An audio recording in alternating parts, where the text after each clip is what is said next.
Welcome back, everyone, to the Deep Dive.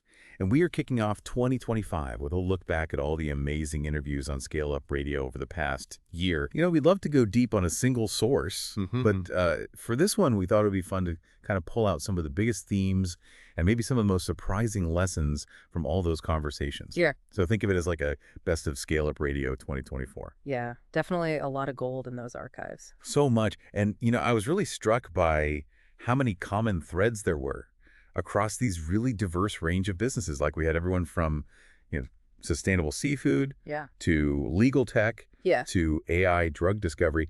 And yet they were all grappling with very similar challenges and kind of discovering a lot of the same solutions. Yeah, you know what fascinates me is it really highlights those underlying principles of growth, regardless of what industry you're in or, what size your business is at right now. Exactly. And, we know you're busy, so we've done the work of listening to all those interviews so you don't have to. We've kind of distilled those hours of conversations down to the most potent takeaways for scaling your business. That's right. And I think you're going to have a lot of light bulb moments today. I did. I was scribbling notes like crazy, even though I'd already listened to a lot of these. So to kind of organize this deep dive, we've clustered the insights into three major themes. Yeah. So first, we're going to be talking about people power, how to build and manage a high-performing team as you grow, because we heard that a lot from folks. Yeah. Then we'll dive into kind of the mindset shifts, the inner game, if you will, that is so crucial for navigating the ups and downs of scaling up, because it's not always easy. Oh, no. Right. And then finally, we'll uncover some really practical and effective sales strategies for generating leads and landing those clients, because that's the lifeblood of any business. It is. All right, so let's kick things off with people power. One of the things that really jumped out at me was how often guests mentioned struggling with delegation. Like, it seems like no matter what industry you're in, letting go of control is a major hurdle. Absolutely. It came up time and time again. And, we even heard from Doug Betts of SureBets HR Solutions. He admitted that he was becoming a bottleneck in his own business because he was so reluctant to delegate. And he learned kind of the hard way that holding on to tasks was actually preventing both him and his team from growing.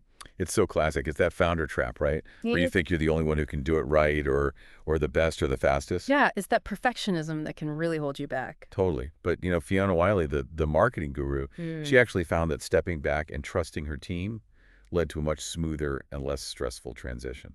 Yeah, she talked about, it's not just about freeing up your time. It's also about empowering your team and creating a more positive work environment. Because that micromanaging can really stifle creativity and motivation, which ultimately hurts your business. Right. And it's not always easy to identify those places where you're holding yourself and your team back, like Shavaria Fatima Zaidi of AJ Sports. She realized she had this habit of delegating tasks, but then not following up to make sure they were actually done properly. Oh, yeah. And this lack of accountability was creating more work for her in the long run. That's such a subtle but important point, because delegation without clear communication and accountability can just create confusion and resentment within a team. For sure. And Shavaria's solution was to implement those regular check-ins to offer support and, just make sure everyone's on the same page without hovering over their shoulder. It's like that sweet spot, right? Yeah. You're not micromanaging, but you're also not just throwing stuff over the fence and hoping for the best. And this really ties into, I think, a bigger theme that we saw throughout the interviews, that self-awareness is so crucial for leaders, especially as you're scaling a business. It's true. The entrepreneurs that really scaled effectively were the ones who, actively sought feedback. They acknowledged their weaknesses and were willing to adapt and adjust their approach. Like they weren't afraid to say, hey, I don't have all the answers. So exact vulnerability is key. And Mark Crane from Coach Ken is a great example of that. He realized his delegation skills needed work, so he actually put a system in place to track his team's progress and provide more effective support. But he also, he was willing to admit that he sometimes falls into that trap of letting tasks go without proper follow-up, which I thought was really cool. He wasn't afraid to say, hey, I make mistakes too. That's so important because it creates this culture of continuous improvement. Yeah. And it shows your team that you're human. You're not expecting them to be perfect. Right. Now, beyond managing existing teams, several guests talked about the challenges of finding and hiring the right people in the first place, which, especially as you're scaling quickly, that can really make or break you.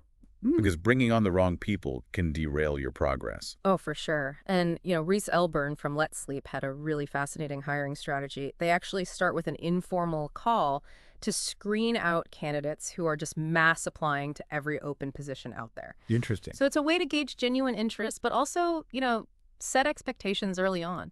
Yeah, I love that. It really puts the emphasis on quality over quantity. Like, are you actually interested in working here, or are you just spraying and praying your resume everywhere? It's about finding those people who align with your values and your vision. Right. It's not just filling a role. Yeah. And Mark Cotter from BitBio, he also emphasized the importance of that cultural fit. He actually flipped the typical hiring script and spent more time talking about the company's values and vision than listing the benefits of the job. Interesting. So it's almost like a sales pitch in reverse. Totally. He's like, we're not just trying to sell you on this job. We want you to, buy into what we're doing. That's smart. So on that note, I think we should transition to our second major theme, which is all about mindset. Scaling a business isn't just about strategy and execution. It's also about having the right mental framework to deal with all the inevitable ups and downs that come with that journey. Resilience is a word that kept coming up over and over again, right? Like the ability to bounce back from setbacks and keep pushing forward even when things get tough. And that's something that's, relevant no matter what industry you're in or what stage of growth you're at. It's so true. I loved what Inge Hunter from Clue Content had to say about this. She said, it's not a lesson in guesswork. It's a lesson in lots of failures. So basically, you have to be prepared to make mistakes, learn from them, and keep iterating. It's like that whole fail fast mantra, right? But it's true. And it's not just about intellectual learning. It's about emotional resilience as well. Right, like being able to handle the stress and the uncertainty. Stephen Tai from Ocean King, he actually shared an incredible story about surviving a near-death experience at sea early in his career. And he later connected that experience to his, business journey, like how important it is to stay calm and adaptable in the face of adversity. Wow, that's intense. But it's a good reminder that challenges are just an inevitable part of growth. And it's not about avoiding them. It's about how you respond to them. That's actually. Now, on a slightly less dramatic note, several guests also talked about the importance of having that long-term mindset. It's easy to get caught up in chasing short-term wins and quick exits.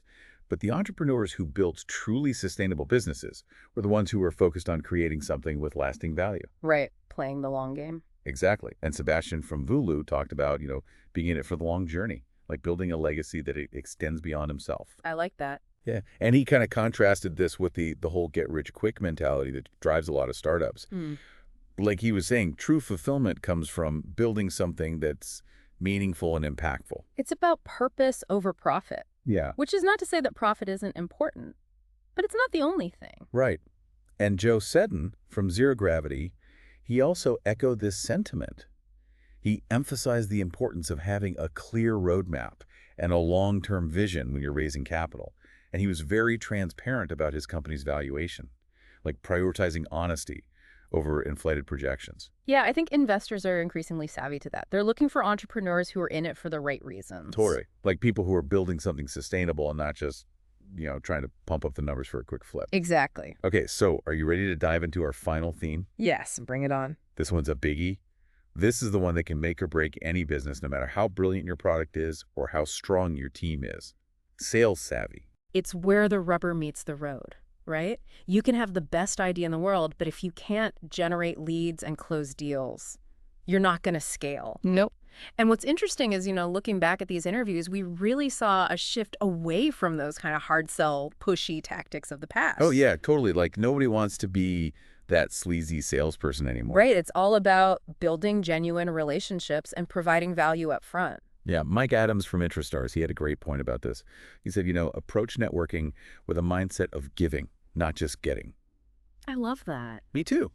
And it's so true. Yeah, it's about building that, and trust factor. People are much more likely to buy from someone they feel connected to and who they believe has their best interests at heart. Right. Like nobody wants to feel like they're being sold to. They want to feel like they're making a decision that's in their best interest. Exactly. And Rafmarie Baker from the Cambridge Business Online Center, she said it beautifully. She said, people follow people, people buy from people, and money follows people. That's a great quote. It is. And it's a good reminder that even in today's digital world, business is still fundamentally human. It's all about relationships. It is. All right, so Another theme that came up repeatedly was persistence. Oh, yeah. This might sound cliche, but you'd be surprised how many entrepreneurs give up too soon. They get discouraged by a few rejections and they just stop putting in the effort. It's easy to get disheartened. It is. Uh, But Mark Crane from Coach Thean, he had a hilarious analogy for this. He compared his sales process to dialing a rotary phone. yeah. Going through dozens of no's before you finally reach someone who's interested. I love that visual. Me too. Yeah. Like you just got to keep dialing. Keep dialing. It's a numbers game, absolutely. But it also ties back to that resilience we were talking about earlier. Successful entrepreneurs don't take no personally. They see it as part of the process, and they keep refining their approach until they find what works. Yeah. They're not afraid to experiment and try new things. And that's what it's all about, right? Yeah. Like finding what works for you and your business. Right. And Rob Spence from Paragon Sales Solutions, he also stressed the importance of having a systematic sales process. Don't just wing it. Take the time to understand your sales cycle, your ideal customer profile, and the steps you need to take to move a prospect from, awareness to purchase. Yeah, so key. So as we wrap up this deep dive, I think it's important to kind of bring it back to you, the listener. We've explored these 3 key themes from the ScaleUp Radio interviews: people, power, mindset matters, and sales savvy. And these aren't just, abstract concepts. These are practical strategies that can make a real difference in your business. And they're all interconnected. They are. You can't have one without the other. Right. I know I've been taking notes like crazy throughout this episode because there's just so much wisdom to be gleaned from these incredible entrepreneurs. They're a wealth of knowledge. They are. And what I found so inspiring is that they all emphasize the importance of continuous learning adaptation and a deep understanding of human nature. Because at the end of the day, business is about people. Connecting with them, understanding their needs, and creating something that adds value to their lives. Yeah.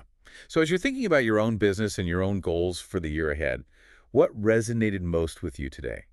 What one action will you take this week based on what we've discussed? That's a great question. Will you revamp your hiring process?